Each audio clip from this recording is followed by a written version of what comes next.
Okay, there we go.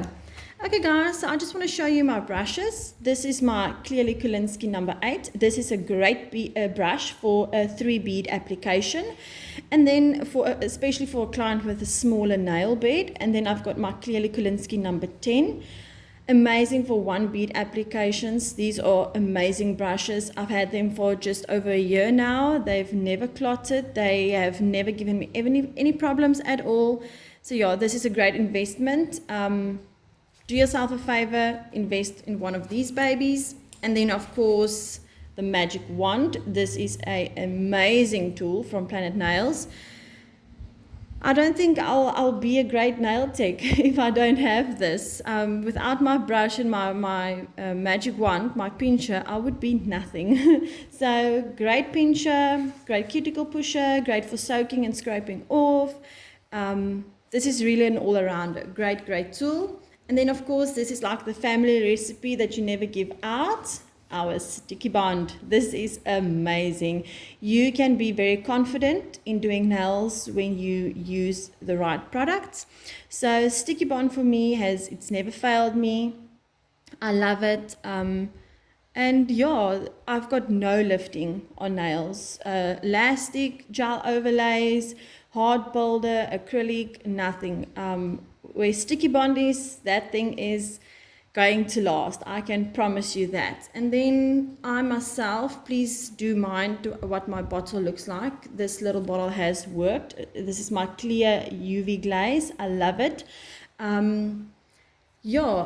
use it on my gel and my acrylic. So yeah, I just want to show you what I love using. And then I started off this morning. I did a quick nail, acrylic ombre. So this is nude, and then I just added a pinch of light rose. It's not filed down. This is just a clean application, acrylic ombre. And then I thought we can do one together. And then last but not least, I myself love a little bow tie, anything with a bow, rainbow, a bow. Anything with a bow. So I started off by making one little piece of the bow, and then I thought we can do the rest together, and then we can maybe apply it onto our acrylic ombre nail. So we can do one together. So yeah, I've got a clean tip, all good to go. And then I'm going to use my Clearly Kulinski number 10. So this is normally a 3 bead method for me. On a small nail, it will just be a 2 bead method, but this nail is a little bit longer. So let's not count beads today. So my first bead, I will apply in my middle zone of the nail. And just, for me, what really works is not painting, just patting, okay? And acrylic is soft and delicate, and we are ladies ourselves, so I've seen working light is much better, just patting and not really painting, and just taking the product where you want it to go. By working much softer or lighter with your brush, will ensure that you don't have any humps or bumps in your acrylic application, especially when doing a ombre, because the thing is you don't actually want to file an ombre off again, otherwise you're going to need to cap it with clear polymer. The reason why I'm saying that is because if you're going to file, like really get into it and file afterwards, you might just file your acrylic ombre away, that effect of the two colors just flowing together. You might lose that. So rather just work soft and light and ensure a good application, smooth application, no humps or bumps.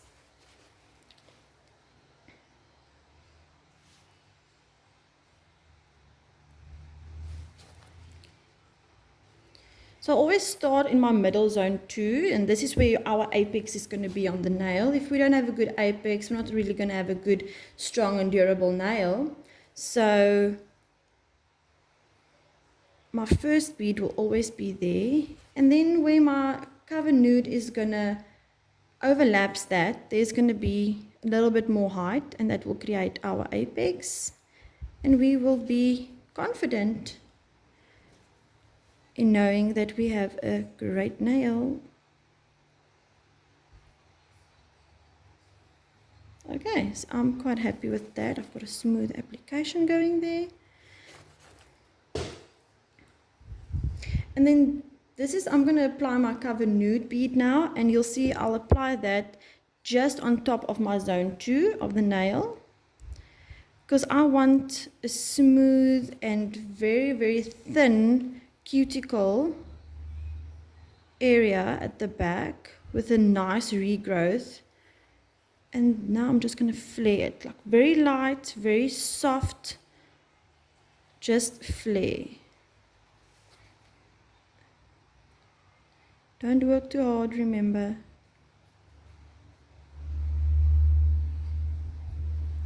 With the ombre, I like my brush to be a little bit wetter than normal. Say for instance, I'll be doing a reverse French. My beads will be a little bit drier. And then I'm going to go in with a small little bead at the back. I think this one is too small.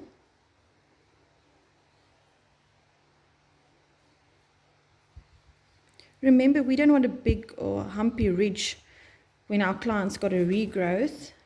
So do a thin little bead at the back. I'm just going to apply one more. That one was a little bit too small.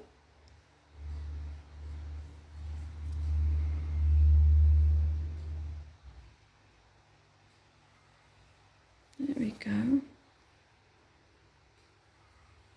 I'm just flaring again because I don't want anybody to see, or you are not supposed to be able to see where your beads have come together. Okay.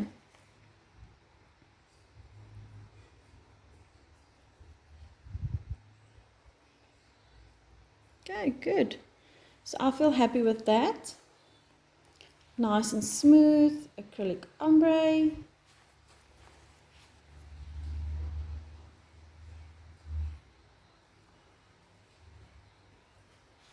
Okay, so I'm going to set this aside. What I want to tell you is if we're going to file now, and we're really going to get into it, and we file in this area here, we will file our ombre effect away. So if your product application is smooth and even, you can literally just take a block buffer or a sanding sponge, glide over it and apply your UV glaze, and you'll have a perfect ombre. If you feel that you are struggling with this in the beginning, you can apply a clear polymer bead, and you can apply it just above zone 2 so that you can cap your little ombre where your colors are flowing together in zone 2. Okay. Then I'm going to show you my little bow that I started out with. It dried out, so it snapped right off. So for the bow,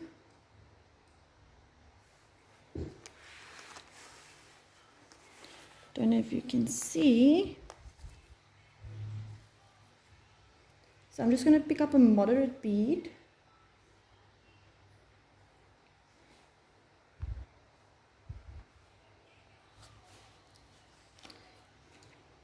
Okay, I just want to just touch the other side so that we have a solid piece again.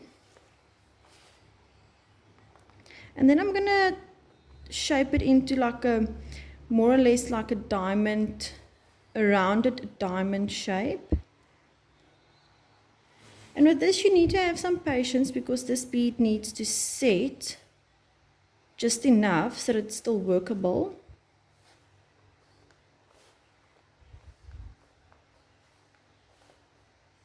Okay, so I'm just going to give it like 3 minutes maybe just to set.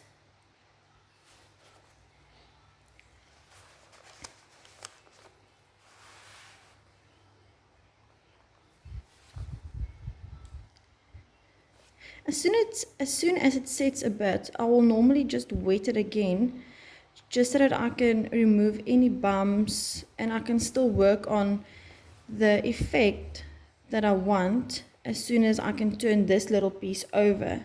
So we're going to lift this little piece and turn it over up until here. And then we can add a centerpiece of our little bow.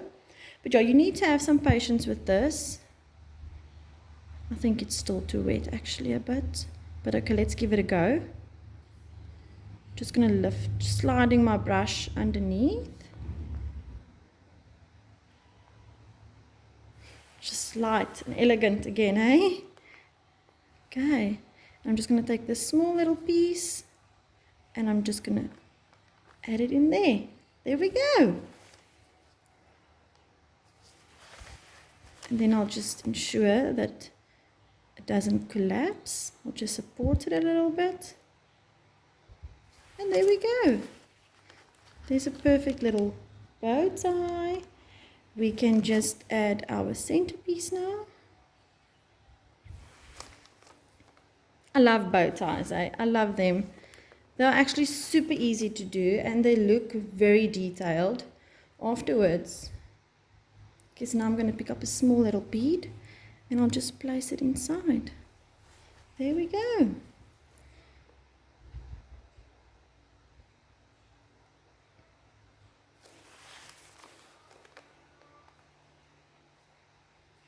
I just want to support it so that it doesn't just run all the way down and doesn't have that little round effect anymore.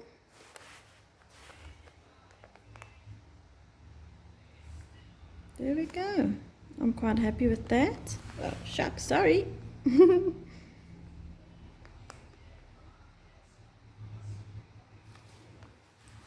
Okay, so there we go. There's a little bow.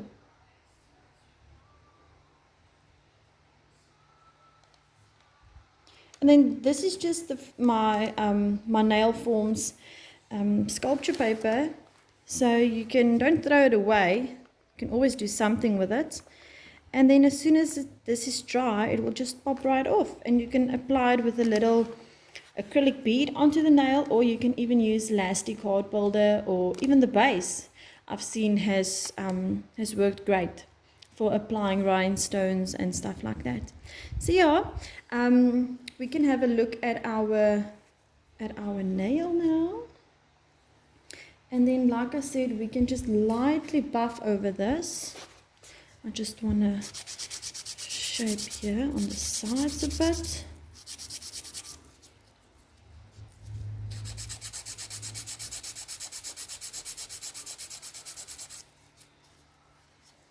Okay, just making sure our free edge is nice and square again. Oh, this is stunning, eh? This is so elegant. Love a good ombre. Beautiful, beautiful, beautiful.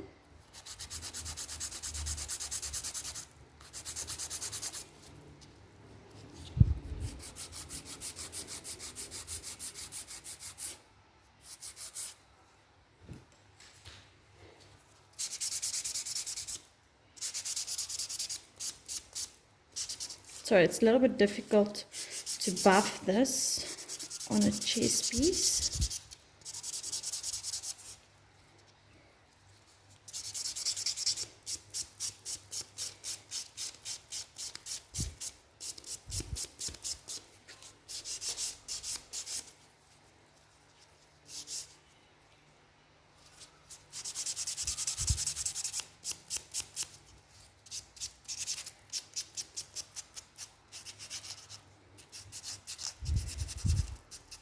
Okay.